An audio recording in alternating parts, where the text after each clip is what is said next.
c'est Fidèle de Émancipation africaine. Aujourd'hui, nous allons nous spécifier sur le corps humain. Nous allons beaucoup plus parler du bassin, principalement le bassin osseux et le bassin mou. Qu'est-ce que c'est que le bassin osseux? Tout d'abord, le bassin osseux comprend 4 pièces osseuses unies entre elles par la symphyse pubienne. Ces 4 pièces osseuses sont, nous avons les 2 os coxaux, le sacrum et le coccyx. En dehors de cela, nous avons parlé de la symphyse pubienne.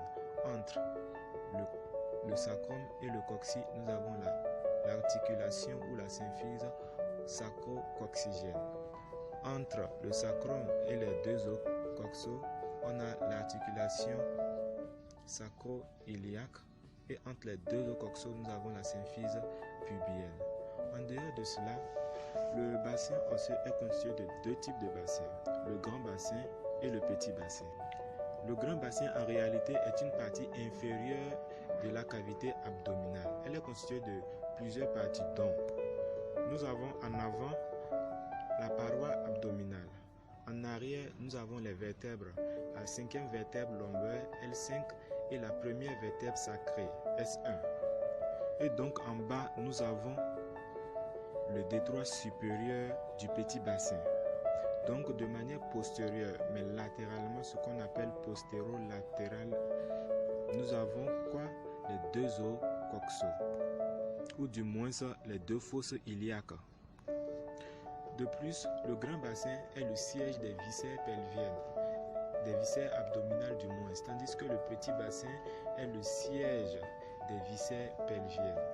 Qu'est-ce que c'est qu'un siège des viscères pelviennes? Lorsqu'on parle de viscères abdominales du moins, lorsqu'on parle de siège des viscères abdominales, c'est-à-dire que c'est à l'intérieur du grand bassin que se trouve l'intestin, l'estomac, tout ce qui est dans l'abdomen, c'est dans le grand bassin que cela se trouve. Et lorsqu'on parle de viscères pelviennes, ça prend en compte l'utérus, la vessie, tout.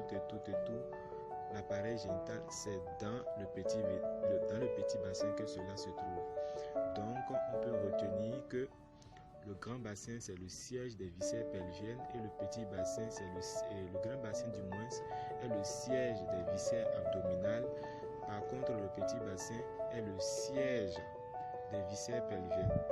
Par ailleurs, le petit bassin, quant à lui, est un bassin indispensable pour le bon déroulement de la grossesse, autrement dit de l'accouchement. Il est constitué du détroit supérieur, du détroit inférieur et surtout de l'excavation pelvienne. Qu'est-ce que c'est que l'excavation pelvienne? C'est une sorte de creux. Donc je disais que c'est une sorte de creux. L'excavation pelvienne, autrement dit, son synonyme, c'est le détroit moyen. C'est à ce niveau-là que lors de l'accouchement, lorsque le fœtus veut sortir, il effectue une descente et par conséquent une rotation qui permet la sortie normale du fœtus. Le détroit supérieur, par contre, sépare le grand bassin du petit bassin, alors que le petit bassin correspond à l'ouverture inférieure du petit bassin. Par conséquent, on note au niveau du bassin osseux plusieurs types de bassins. Le bassin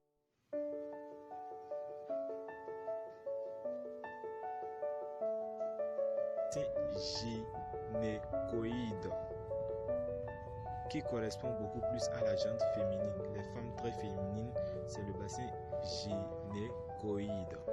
Par contre, nous avons également le bassin androïde. Le bassin androïde se retrouve beaucoup plus sur les femmes qui ont une forme masculine. Et c'est très souvent un bassin qui cause des problèmes lors de l'accouchement. L'accouchement est très souvent dystocique. On parle d'accouchement dystocique lorsque l'accouchement n'est pas si facile, peut-être traumatisant, tout comme pour le fœtus, mais aussi un cauchemar pour la mère qui enfante.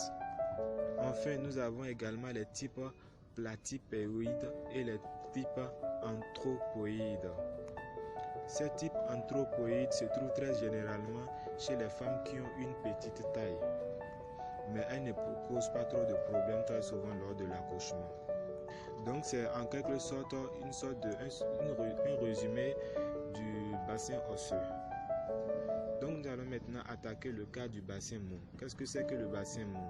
Le bassin mou, c'est un ensemble de muscles et des fascias qui tapissent la paroi du petit bassin et par conséquent obstruent le détroit supérieur.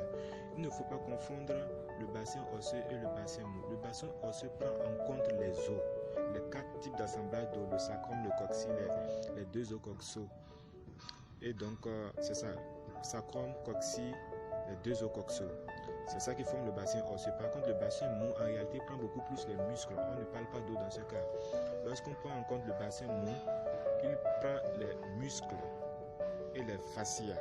Et c'est ces muscles et fascias qui obstruent, c'est-à-dire ça ferme le détroit supérieur. On ne voit pas qu'il y a un détroit supérieur. Mais en dehors de cela, les muscles et les fascias tapissent la paroi interne